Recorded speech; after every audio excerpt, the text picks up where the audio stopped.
Добро вечер од студиото на телевизија Нова. Вечер во посебна чест ми е да ви го представам мојот гостин, господинот Зоран Заев, председател на Социјалдемократскиот сојуз на Република Македонија и актуелен градоначалник на општина Струмица. Добро дојдовте. Добро ве најдов. Благодарам на поканата и можноста што ни ја давате. Секако поздрав до гледачите, Гевгелија, Валандово, Богданци, кои што ќе ја следат оваа емисија. Да. Дали може да ни кажете која е целта на посетата во Гевгелија денес? Социјалдемократскиот сојуз влезе во една кампања на промоција на својата политичка понуда, на својата програма, каде што по пат на една дебата сакаме со граѓаните да предизвикаме интерес за одредени понуди од секој аспект на секојдневното живење во Република Македонија, пред се економските теми, кои што секако многу важен дел од секојдневието на секој граѓанин во државата. Конечна цел ни е да створиме конкурентност во понудите на политичката сцена, за да граѓаните кога ќе дојде време да не бират на избори, да одлучуваат кој тоа треба да ја води државата, дали е председател на државата, премиер и влада или е градоначалници, да знаат кој е тој пакет на понуда од делот на најголемата опозициона партија. Дали е ова ваше прво доаѓање и среќавање со членството тука и кои се досегашните активности кои ги спроведовте вие и новото раководство во Гевгелија? Добро, јас сум познат веќе во Гевгелија. Да. Причина е зашто сум од Струмица. Така да многу често бев носител на изборна листа на Социјалдемократскиот сојуз и опозицијата овде во Гевгелија, каде посетував од врата на врата, семејства директно, држев кампањи, митинзи, трибини, бев гостин дури во вашиот медиум, насекаде. Сум познат како човек за граѓаните од Гевгелија, посебно сум познат и по тоа што го работам општествено, тоа е Струмица секако, затоа што гевгеличани и струмичани се блиски, си доаѓаме, си одиме и апсолутно знаеме прилично поголем број од деталите за секој поединечно, за разлика од некои други луѓе кои што доаѓаат секако од главниот град или од западниот дел на државата и слично. Како председател на партијата, втор пат доаѓам овде. Првиот пат беше во делот на конституирање на органите на партијата, која што постапка веќе тргне и еве при крај изборот на председателите на местните одбори. И во Гевгелија веќе имаме ново раководство. Господинот Сашо Поцков е председател, се конституираше извршен одбор, секако се конституираа комисиите и советите околу извршниот одбор. Истовремено сега се тргна во постапка на поставување на председатели на местните одбори, тоа се на делот на избирачките места и знам дека се останете само уште 6 местни одбори. Причината денеска овде е секако токму таа. Во нашата агенда имаме посета по домови, имаме промоција на плоштадот во Гевгелија, имаме трибина која што ќе се одржи секако во масовно присуство на гевгеличани, каде што сакаме да отвориме јавна дебата на делот на начелна наша понуда или визија на раководството, за да некаде на 15 декември ја заокружиме политичката платформа, го објавиме документот како конечна политичка понуда на СДСМ и опозицијата пред граѓаните на Република Македонија. Целта е да сватат луѓето што е тоа што ние од опозицијата веруваме дека ќе го подобри и унапреди квалитетот на живот на сите граѓани во Република Македонија, апсолутно сакајќи да преку тоа го привлечеме вниманието на граѓаните, добиеме конечно поголема поддршка од власта за да се случи конечно и промената во управувањето на Република Македонија. Вашата агенда предвидува посета на 72 општини во Републиката. Дали го подготвувате членството на партијата за предвремени избори или пак само ја промовирате новата политика на СДСМ? Прво, опозицијата треба да биде силна, стабилна, критична или конструктивна, зависи од моментите кога тоа е потребно за државата и секогаш е добре дојдено да има силна опозиција. Ако опозицијата е силна и власта ќе биде внимателна, демократска, правична и слично, првата цел на овие промоции на секаде низ државата ни е политичката понуда на СДСМ, а втората ни е подготовка на нашето членство, на нашите симпатизери и поддржувачи, за да створиме една критична маса на релевантна, достоинствена, силна и голема опозиција. И тоа е добро, се додека не дојдат парламентарни избори, апсолутно ние се стремиме за добивање на власта во Република Македонија. И во тој правец формиравме 4 работни групи. Сите се составени од 25 до 27 луѓе. дел се пратеници, дел се највисоките органи на партијата на централно ниво, делни се представници на централните одбори кои што не доаѓаат од цела Македонија, но овде со нас имаме и стручни луѓе од експертските области, каде што заедно ги отвараме овие дебати. Од сите овие 4 групи дневно се присутни по 3 во Македонија. Еве јас предводам еден тим, денеска сум во Гевгелија, Радмила Шекерински има свој тим, кој што е на друго место. Оливер Спасовски, генералниот секретар, има свој тим, каде што е на друго место. Иванчо Озонов, подпредседателот на партијата, задолжен за економијата пред се, има свој тим. Сите тимови се пуштени низ цела Македонија. Целта е да поминеме 72 општини широм државата. Што содржи предлог програмата која ја презентирате пред граѓаните? Предлог програмата содржи наша понуда од сите аспекти на секојдневното живење. Покрива 19 области. Економијата е една област, земјоделието е друга област, образованието е трета област, демократијата е четврта област, културата е пета област, здравството е шеста област и така натаму. 19 вкупно области кои што го заокружуваат целиот амбиент на општествена дебата која што постои во Македонија, каде што се очекува од страна на граѓаните да има понуда на проекти, надпревар помеѓу позицијата и опозицијата, кој тоа ќе понуди подобри решенија, кои што ќе го подобрат животот во секој сегмент од општественото живење посебно, и при тоа апсолутно се обидуваме да дебатираме за актуелни моменти.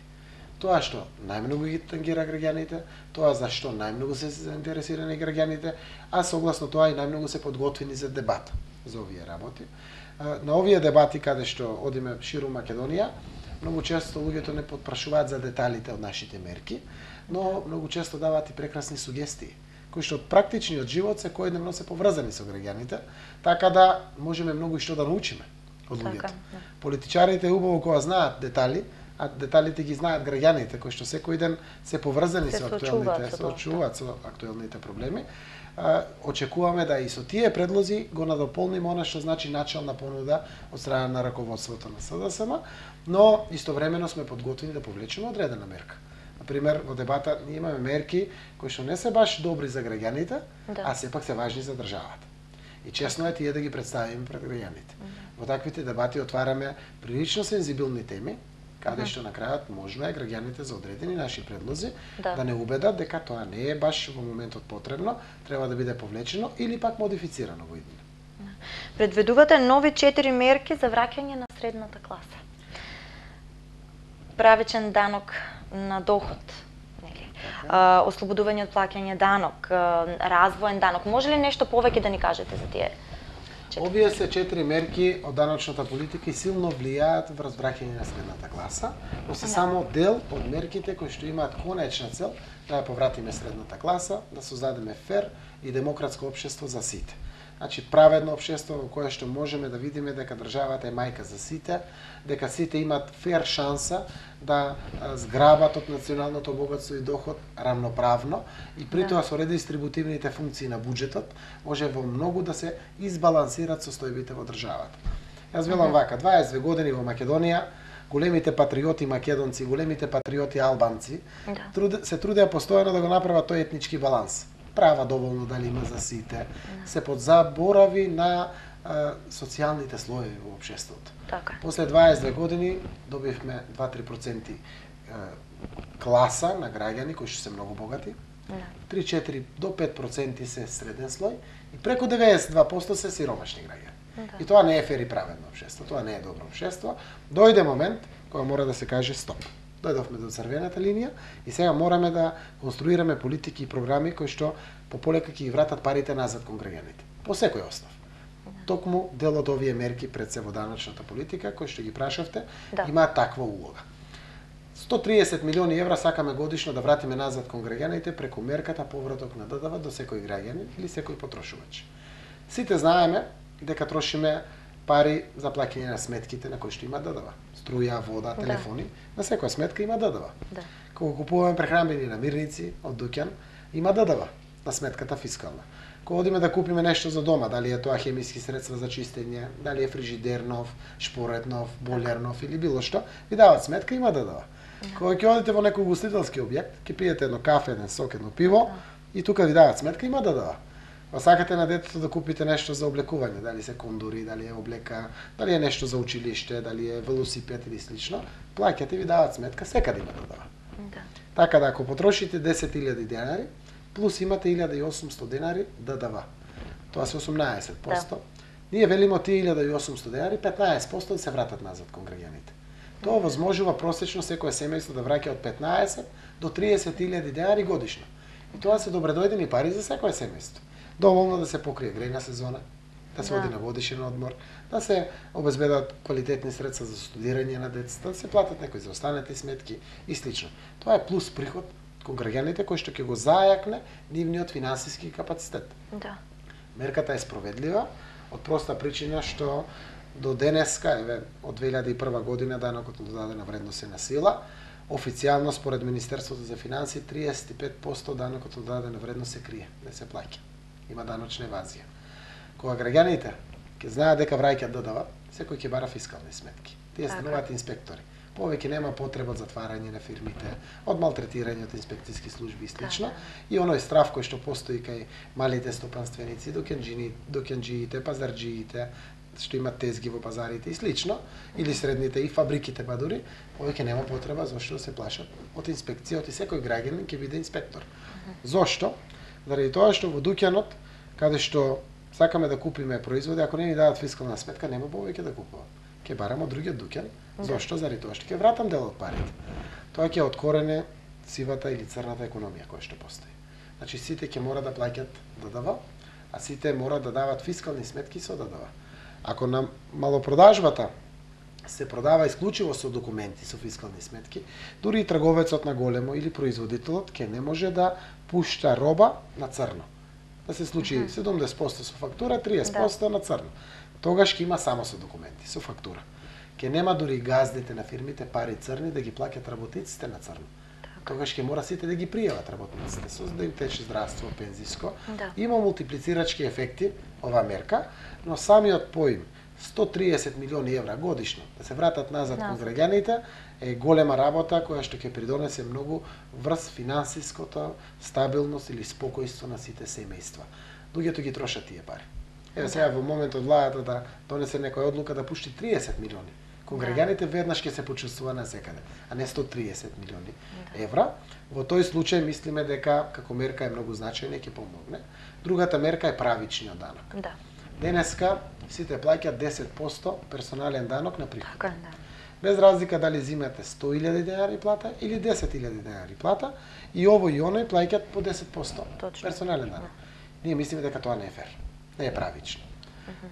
Затоа предлагаме оној што зима до 1000 евра плата да плаќа 9% персонален данок, тој што зима над 1000 евра плата, за разликата над 1000 евра да плати 18%. Значи ако некој зима 1500 евра плата, за 1000 евра плаќа 9%, а за останатите 500 18%. И тука имаме правичност веќе. И велиме дај Боже сите да зимат над 1000 евра плата, да платат повеќе за таа разлика. Тогаш значи сме дошли до едно ниво. Ова разлика на плюс пари и ова разлика која што останува од ДДВ-то во буџетот, некаде заедно возможуваат 2,5 милиарди денари да има повеќе средства во буџетот. Покрај тоа што се пуштат парите кон граѓаните, 2,5 милиарди денари, или тоа се некаде околу 40 милиони евра пари, остануваат во буџетот кои што може да се искористат за нови социјални помошти, зголемени, за нови социјални пензии, да се воведат, да ги згрижиме децата кои што просат на улица, да ги сместиме во домови или да им најдеме дом на оние што спијат под мостови, во бараки и насекаде, да го направиме малку по-социјално општеството, да го направиме поправично, пофер. Така сите ќе имаме повеќе спокој во душите дека сме помогнали на сите наши сограѓани на кои што им треба помош. Тоа е тој правичен данок на доход, другиот е правичниот данок на имот. Што значи тоа? Тоа значи дека не е во ред да плаќат исто сите граѓани данок на имот без разлика дали имат една куќа или еден стан или имат 2, 3, 4, 5 стана и повеќе. Ние предлагаме да тие што имат една куќа или еден стан каде што живеат да плаќат пола од данокот кој што денеска е утврден. Зошто? Заради тоа што е нивниот дом. Тој што има втора куќа да плати дупла повеќе. Значи, ако плаќаме денеска 600 денари данок на имот, предлагаме во иднина за нашата куќа или стан каде што живееме, да плаќаме 300 денари. А оној што има втора куќа, на втората да плати 600 денари. Тој што има трета, ќе плати 900 денари. Тој што има четврта и пета, ќе плати 1800 денари. Тоа е правично. Дај Боже сите да имат по 4 куќи и 4 стана. Тогаш е фер и правично и ќе имат, секако кој има таков имот, ќе можете да платите. Тоа е правичното општество. Тоа се дел од мерки кои што значат рамномерно распределување или редистрибуција на богатството и доходот кон сите. Со тие пари државата директно враќа кон најсиромашните слоеви по сите основи. И тоа го прави балансот полека да тежне кон рамнотежа. Имаме уште еден прекрасна мерка од даночната политика, на тоа е развојниот данок, каде што денеска сите плаќаат данок на добивка од 10%. И ние таа како мерка на сегашната влада ја прифаќаме. Треба да остане 10%, но при тоа даваме една нова можност, практицирана во една Словенија, во една Шпанија, практицирана, мислам, и во Холандија, која што дала одличен резултат кон општествените дејности. За што се работи? На крајот на годината сите фирми имаат завршни сметки и доколку имаат добивка, плаќаат данок на добивка. Пример, ако некоја фирма остварува 1 милион евра добивка, тие треба да платат 100.000 евра данок на добивка на државата. Ние велиме од 100.000 евра, 70.000 евра или 70% задолжително останува на државата да се плати. Ама 30% или 30.000 евра се опција на менеджментот. Може пак да ги плати на државата, но може да финансира спорт. Може да финансира култура. Може да придонесе во образованието.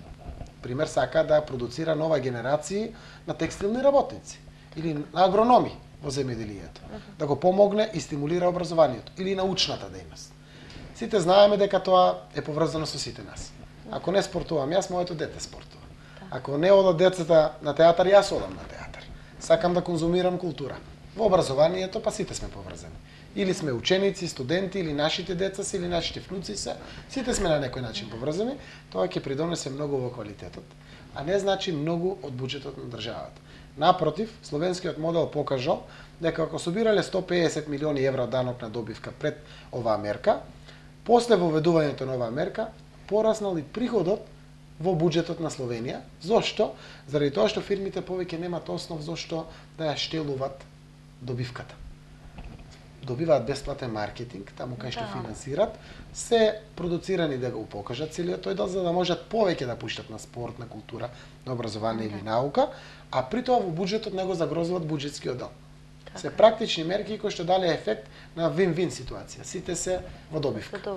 Така да тие се некои 4 законски решенија, како што и многу значено е за Гевгелија, еден од Валандови и Богданци се еден од бастионите на земјоделието во Македонија.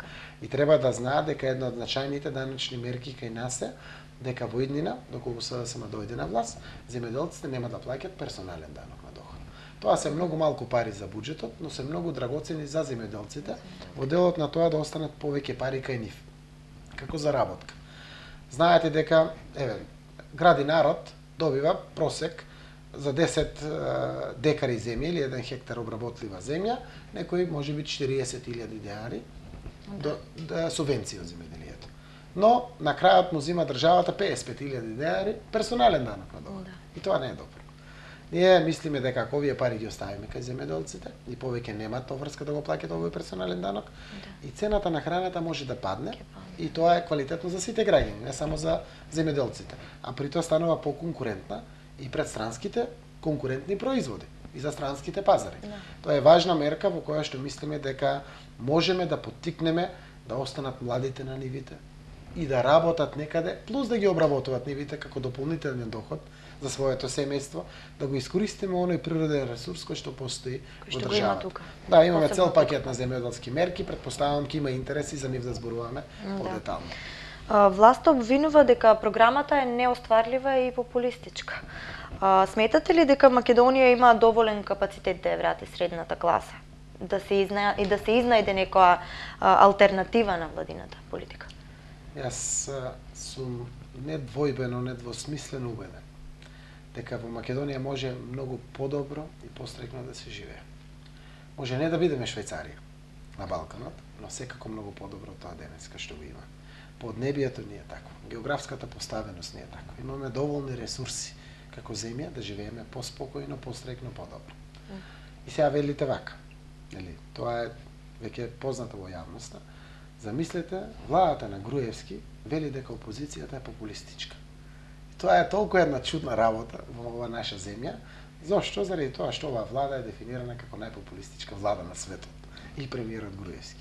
Но како и да е, ние сме овде за дебата. Жално е што не прифаќаат никакви дебати. Да седнеме па да детално образлагаме за можноста да биде тоа isfinansirано, од каде ќе се најдат пари, колку капацитет има државата или слично. Но еве, убаво прашање добивме од вас, да дадам конкретни одговори. За сите овие мерки кои што досега се промовирани, а ние имаме 350 мерки во програмата, но овие се мерки кои што допират силно до буџетот. Вкупната буџетска конструкција која што е потребна, заедно избалансирано со сите мерки, вреди колку 6 споменици во Скопје. Толку се парите потребни. Значи, ние немаме намера да градиме споменици, ако добиеме власт. Но, нели, еве и да градиме, 6 споменици помалку да градиме, има пари за оваа работа, а не па иш да не градиме. Годишно државата троши по 180 милиони евра за споменици и музеи. 25 милиони евра троши за медиуми. 50 до 70 милиони евра се крадат пари. Од политичари, конкретно, јасно, децидно. Тоа се вкупно многу милиони евра. Значи, ние се надеваме дека ќе има доволно средства за сите други останати стимулативни политики. Пресметките ни покажа дека вака конституиран буџет со 2 милиарди 870 милиони евра, тоа е 29% од бруто домашниот производ на државата. И како може да генерира развојна политика кон тенденција на враќање на средната класа и создавање фер и правично општество за сите. Плюс има дополнително развоен концепт и модел кој што ќе значи интервенција кон бизнис секторот, но со конечна цел нови работни места, покачување на платите на веќе вработените, стимулирање на нови мерки. Јас би сакал секаде ја користам приликата заради честа на медиумите кои што ни ја дадат, да дадам една нова можност, една нова мерка која што досега не е објавена и сакавме да објавиме. Тоа е мерката на врзување на работното време или врзување на ангажманот на секој работник на час. Мериторна единица, која што ќе ја откорени злоупотребата на собствениците врз работниците. Така да, однапред ќе биде дефиниран норматив по гранка за работен час. Тоа не е нешто ново. Го применува Германија, применува Австралија, го применува Америка, барем 60% од Америка. Тоа ќе значи дека ако газата одлучи да го задржи работникот 2 часа повеќе, веднаш ќе знае уште колку пари треба да му доплати. Кога ќе заврши месецот или неделата и стигне платата, работникот однапред веќе знае колку плата ќе земе. Колку часа има сработено, толку. Тоа само по себе е силен коректив за да ги вреднува платите и ги покачи на повисоко ниво, да не се злоупотребува работникот. Зошто? Денеска може да се случи да, не знам, имаме наместо 48 работни часа во неделата, текстилецот да има 78, 68 часа. Платата пак 9000 денара му стига. И тоа не е фер и не е правично. Мораме тоа да го искоригираме, ако сакаме да имаме фер и правична држава за сите. И тоа не е проблемот кај работодавачите. Стимулативната политика и сите можности кои што законот ги нуди во државата, апсолутно работодавачот се однесува онака како што законот му дозволува. И затоа не може никој да го казни или слично. Мора да бидат однапред дефинирани нормативите, за да може секој вработен да добие дополнително можност за фер плата за она што го сработил. Така да ова е едно од новите мерки, но генерално во буџетот постои капацитет. Втората работа е редистрибутивниот ефект кој што мораме да го постигнеме со буџетот, апсолутно е пресметан. Ние 5,5 месеци ја создававме оваа политичка понуда, од 5,5 месеци 3 месеци ги изгубивме на математиките. Од секоја буџетска можност, колку тоа може да допринесе. Така, например, утврдивме дека данокот на персонален не треба да биде помало од 9%. Значи, досега беше 10%. За нас е многу добро да дадовме понуда и 5%, и 6% и 7%, но не е добро. Тоа државата не може да го издржи, затоа велиме 9%. 1% е значајно, тоа може да биде плюс плата кај работникот, или работодавачот ја плаќа платата. Ако му заштедиме наместо персонален данок кон државата, би било фер да тоа биде дадено во нета плата на работникот. И тоа значи покачување на годишно ниво, се собира доволно средства, кое што може би да значи плюс некоја пола плата за некој од вработените. Така да сите овие мерки се добро осмислени, добро одмерени. Ние сме отворени за дебата, за детализирање на секој од мерките, колку финансиски чини и колку отприлика тоа кошта. Најзначаен пример за оваа работа се социјалните мерки, каде што велиме дека граѓаните кои што наполниле 65 години старост, а немаат стаж од 15 години, тие не земат пензија. И никој не се прашува од што живеат тие граѓани. Децата си имат своји семејства веќе, не ги гледат, или заминале надвор од државата, и тие луѓе прашање е како го доживеат животот секојдневно, се до нивниот крај на животот. И не е фер и правична државата ако не презема одредени дејствија. Ние предлагаме да и тие луѓе добијат државна социјална пензија. И таа е 40% од просечната пензија, значи некој 4.500 денари. Истовремено го враќаме стажот како основ за пензионирање. До сега граѓаните само што наполниле 64 години мажи и 62 години жени може да одат во пензија. Ние воведуваме ова да остане и плюс по основ на стаж. 35 години за жени, 40 години за мажи. Да има опција, да изберат луѓето. Да не ни се случува, еве, во текстилната индустрија или во чевларската индустрија, па дури и во земјоделието, некаде во земјоделските комбинати или преработувачки капацитети, имаме луѓе со 42 години стаж, а имат 60 години старост. И не може да одат во пензија. Или еве во градежништвото. 60 години има човек со 40 години стаж и тој треба да се качи на скелетна конструкција на 5 спрат. И не е фер. Тоа не е добро. Друга мерка е бенефицираниот стаж за земјоделците и за градежниците, кој што ја нудиме. Што значи тоа? Тоа значи дека земјоделството и градежништвото се тешки економски дејности. На секој 12 месеци ние додадиме плюс уште еден месец да биде бенефициран стаж. Значи, ако некој граѓанин има 24 години стаж, му се запишува 26 години стаж. Директно двете се бенефициран стаж. Тоа ќе придонесе да во градежништвото и во земјоделието се оди во пензија на некој 59 до 60 години, секако, која што е посоодветно и понормално во овие толку тешки дејности, кои што сите се согласуваат дека се потешки од дејноста што ја извршува полицаецот. Например, а тие имат бенефициран стаж. Другото е покачувањето на 40% на социјалните помошти. Тоа се мерки кои што имат зафаќање од буџетот. И што значи тоа? Тоа значи дека ако досега семејство добивало 2.500 денари социјална помош за 5-члено семејство, ние предлагаме 40% да се покачи тоа. Тоа значи дека оној што зема додаток за нега од трето лице, паричната помош како додаток за трето дете, детскиот додаток, социјалната помош, кој што има сите компоненти за 40% да се покачат, за да има достоинствен живот и за примателите на социјалната помош. Тоа се најсиромашната категорија граѓани во Република Македонија и мора да го подигнеме квалитетот на живот кој што и тие луѓе имат, а и нивниот живот вреди исто како сите нас во општеството. Тие се дел од социјалните мерки кои што секако имаат своји пресметки и буквално значат пари од буџетот, но буџетот на Република Македонија само со тоа што нема да инвестира во споменици ќе ги најде како пари. Во рамките на промоцијата на новата предлог програма на СДСМ промовиравте и промена на амбиентот преку нови мерки во однос на демократијата и владење на правото. Дали сметате дека демократијата во Македонија ја нема и дека не владее правото во нашата држава? Еве вака, ако јас како претседател на опозицијата го кажам тоа, луѓето ќе кажат, па добро, на опозицијата и тука е да критикува. Јас само ќе кажам вака, граѓаните нека седнат, нека размислат дали има демократија во нашата земја. Дали кога на суд можат да очекуваат правда, кога се чувствуваат правични, дали гледајќи ги сите телевизии и медиуми, може да видат дека има слобода на медиумите, сами нека оценат. Дали мислат дека јавната администрација е фер кон сите, успешна, ефикасна, дали мислат дека стравот не е присутен кај сите. Сами нека оценат дали имаме минимум демократски услови за живот во нашето општество. Ние мислиме како опозиција секако не и сме должни да дадеме силен придонес тоа да го промениме. Што значи тоа? Тоа значи дека мора да има транспарентност на сите владени функционери. Еве сега процедурата на носење на буџет. Мора да се појави министерот на МТВ вака и седнат со новинар да ги каже деталите на сите трошења за наредната година. Да знаат граѓаните што го полна тој буџет, каде одат нивните пари, кои се тоа приоритетите на нашата татковина и зошто се вака алоцирани.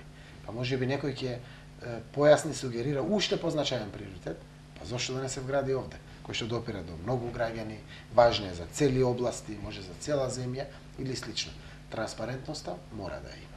Во делот на слободата на медиумите не може по 25 милиони евра државата да пушта на медиумите директно помош. Значи за превезот на реклами, пропаганди и слично, и тоа не е добро. За едни пушта, за други не пушта и тоа не е фер. Мора да има правилник, јасно распределен, каде што кој однапред ќе знаат медиумите на која поддршка од државата може да чекат, но под фер распределба секако за сите. Па дури и да нема поддршка од буџетот, нека се најдат директно преку Совет за медиуми, каде што учествуваат самите представници на медиумите и сами да кажат како ќе го распределат тоа што значи буџетска поддршка на јавниот простор или на медиумскиот простор во Република Македонија. Третиот дел е казнената политика. Сите знаеме дека во државата се хара тирански буквално со испорачување на казни по дуќанчиња, по мали пекари, по тезги по дуќаните, по пазарите, по фабрики мини и слично. И тоа не е добро. Зошто? Заради тоа што и владата признава дека 15 дена затворен дуќан не е од корис на никој. Државата губи, газата губи, вработените губат во дуќан. Никој не добива од таа работа. Таа мерка мора да биде укината. Втората работа, казните, кои што денеска ги имаме на секој чекор, ние мислиме дека при првата контрола на инспекцијски служби од било кој карактер мора да биде изречена опомена, не веднаш казна.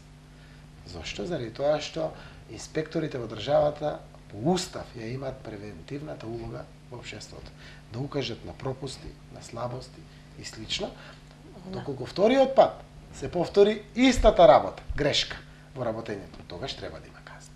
Зошто? Те ако нема па казнена политика, ќе станеме анархија. Така да првиот пат имаме опомена, вториот пат има казна, но и таа казна во нашата програма е предвидена да биде 50% од сегашните казни. И апсолутно тоа значи прво фер и праведно општество за сите, каде што стравот ќе го отклониме. Еве гледате и со ДДВ-то веќе се отклонува можноста генерално за инспекцијски служби, пред се од управа за приходи. Така да ова мерка е многу значајна за граѓаните и знам дека е доста прифатена. Втората работа е извршителите. Имаме таков закон за извршна постапка, каде што извршителите може да те крстат со суми колку ви сакат. Ако имате 1000 денари долг, може да ви стигне дома извршителски акт од 10.000 денари. И тоа не е фер и не е правично. Надоместокот на извршителскиот додаток во секоја извршна постапка не може да биде поголема од 10% од долгот. Тоа значи, ако имате 1000 денари долг и се дошле до извршител, може да ви наплатат 1100 денари, а не 10.000 денари. Тоа е фер. Извршители харат и чукат буквално по секоја врата. Денеска тоа мора да се регулира, ако сакаме да го имаме исто така социјалниот аспект во нашето општество. Оти остане на крајот уште душата да им ја земат на луѓето. Тоа не е фер и не се почитува уставната компонента, кој што меѓу другото стои дека сме суверена земја, дека сме демократска земја, таму стои и социјална земја, каде што социјалниот аспект е важен. Државата мора да води грижа за сите граѓани. И од тој дел една значајна мерка е токму таа од делот на сетот на демократски мерки кои што ги предлагаме, а во делот на демократијата имаме 5 подобласти каде што отприлика помеѓу 10 и 20 мерки имаме од секоја подобласт. Постои ли дел од предлог програмата која се однесува на земјоделието? Знаеме дека Гевгелиско-Валандовскиот регион е свртен кон производството на рано-градинарските производи. Колку во овој сектор ќе се подобри состојбата? Јас сум од Струмица, се гордеем од тоа. Заедно со Гевгелиско-Валандовскиот регион и Струмичкиот регион заедно важат за еден од најголемите градинарски региони пошироко во овој Балкан наш, а секако најголемите во Република Македонија. И тоа во најмала рака ми приличи како председател на опозицијата да обрнеме посебно внимание од делот на земјоделието, но впрочем сите знаеме дека земјоделската дејност и земјоделието е силен наш ресурс за развој, доколку од него достоинствено се живее и доколку се мотивираат граѓаните да го обработуваат земјоделското земјиште. Денеска, токму во Гевгелија најавивме многу значајни мерки преку пресконференција во делот на земјоделието. Јас би најавил и би зборувал за неколку од нив. Се извинувам. Имаме повеќе од 50 мерки во земјоделството. Извинете. Еве неколку кои што според мене би биле повпечатливи за граѓаните. Субвенции ќе има и повеќе од досега. Зошто? Заради тоа што мислиме дека имаме посилен капацитет од оваа влада да ги искористиме и европските ИПАР програми, ИПА компоненти кои што се однесуваат на земјоделството. Тука што е новината? Покрај повеќе субвенции од досега, ние мислиме дека тие мора да бидат навремено поделени. За градинарите пред седбената сезона во февруари и март. За тутунарите веднаш после откупот на тутунот. Веднаш да им бидат дадени субвенциите. За производителите на жито веднаш пред сидбената сезона. Тоа е овој есенски период. Треба веднаш да бидат поделени за да можат сидбената сезона да ја понесат со помош на овие пари, така и за сите земјоделски дејности. Истовремено мислиме дека треба да стигнат до сите граѓани. До сега тоа не е така. Има одредени критериуми и услови, кои што значат, пример, големите собственици на парцели не добиват до крај субвенции, добиват само за дел субвенции. Или оние кои што имат само 1-2 декари у ситната парцела, и тие не добиват субвенции. Оние што имат под закуп земјоделско земјиште, пак не добиват субвенции. Се извинувам. Заради тоа што не се собственици на земјиште, например. Ние мислиме дека субвенциите мора да имат вакви ефекти кои што конечно ќе тежнеат да бидат постигнати. Тоа значи, ако делиме на жито производител за 1 хектар субвенции и тој произведува 3 тона жито по хектар, идната година треба да тежне да добие 3,5 тона жито од хектар. И тоа ќе му значи плюс 10% стимулирање во субвенциите. Или ако вадиме куртовска капија од 1 декар земјоделска површина 2 тона, во идната година да тежнееме кон 2 тона и 300, да се зголеми продуктивноста по хектар. Тоа ќе го направи многу поконкурентно земјоделското производство. Субвенциите ќе се делат по основ на хектар и по основ на грло. Не како социјални помошти сега, подели ги, без разлика кој што произведува, мора да имат конечна цел и конечен ефект. Втора значајна мерка е годишно ќе инвестираме околу 10 милиони евра во обновување или создавање на нови системи за наводнување. Тоа е многу значајно, заради тоа што продуктивноста на македонското земјоделие е намалено, поради тоа што голем процент од земјоделските површини немаат пристап до вода за наводнување. Само 25 до 30% од површините имаат обезбедена вода за наводнување. Тоа мора да го прошириме до некои 70-80%, за да може да има поголем принос по хектар. И тоа значи повеќе ќар за земјоделците. Трета мерка е директно буџетски стимулации за извозните ориентирани производи, за финалните производи, финализација на земјоделското производство и секако за зголемување на продуктивноста. Што значи тоа? Ако земјоделецот до крај го пакува своето производство, во килограм 2 ако е за малата потрошувачка, ако е за извоз ориентирано или е за зголемување на продуктивноста по хектар, има директно стимулација од буџет одредени проценти. Така да, например, ако нашиот земјоделски производител или откупувач сака да продаде на маркетите азбуки во Москва, по кило, по 2 и по 5 кила домати, тогаш тој ќе добие 30% субвенции за превозот, кој што е 3000 евра, 1000 евра ќе ги покрие државата. Со тоа стануваат поконкурентни нашите домати таму, го земам како пример, и тоа отвара нови пазари, нови можности кои што ќе донесат и нови повисоки цени. Или стимулирање на отварање на откупувачки пунктови, на отварање на преработувачки капацитети, ладилници, сушари и слично, кои што ќе бидат нова апсорбциона моќ на откупот на земјоделските производи. Да створиме надпревар, кој тоа ќе даде подобра цена на тоа што го има, тогаш и цените ќе растат кај земјоделците. Такви се дел од мерките кои што ги презентираме, како што впрочем овде е и мерката ослободување од персоналниот данок и субвенционирањето на земјоделската дејност како бенефициран стаж во земјоделието.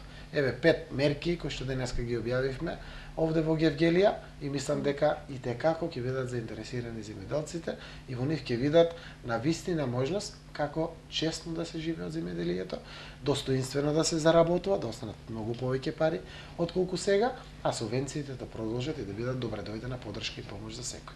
Да. И за крај, има ли сада сама кадровски потенцијал за остварување на целите од вашата предлог програма? Најубавиот дел во ова шетање ширум Македонија е токму таа што имаме можност кадровски да се промовираме.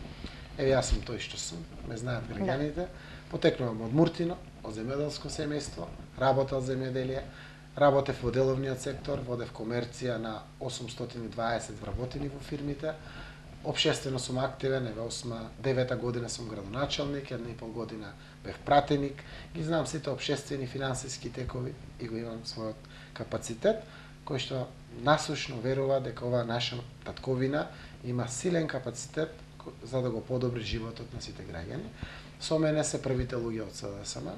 Тоа е Оливер Спасовски, Радмила Шегеринска, добро познати на нашата јавност, но ги гледате и сите нови лица, како што е професор Ванчо Узунов, професор Тања Прентовиќ, професор доктор Петар Атанасов, овде Александар Кирацовски, Фрусина Ременски, доста стручни луѓе од различни области, кои што се желни, орни да покажат практицирање на честа, која што евентуално граѓаните би ја медале, да покажат дел, во некој 4 годишен мандат, дека може навистина подобро да се живее во нашата земја. Ние со сите структури кои што ги имаме по ширум Македонија, по општините, заедно со Централниот одбор на партијата, заедно со извршните одбори, сите луѓе кои што од надвор, како нечленови што ни се приклучуваат, ги гледате во советите на партијата, како стручни експерти, создават непоколеблива, силна слика на силен кадровски потенцијал и капацитет на најголемата опозициона партија, која што е подготвена да се впушти во добивање на чест од граѓаните да ја води Република Македонија. Ви благодарам на присуството и на прекрасниот разговор кој го имавме вечерва. Се надевам дека ќе се видиме повторно во некоја наредна прилика. Ви благодарам и на вас, на честа што ни ја укажавте, со можноста да зборуваме за актуелните проблеми, за актуелните преокупации во Република Македонија и се надевам дека преку вас медиумите уште многу често и ние ќе допираме до граѓаните, а секако и тие до нас. И вам исто така ви благодарам на вниманието и ви посакувам пријатна вечер.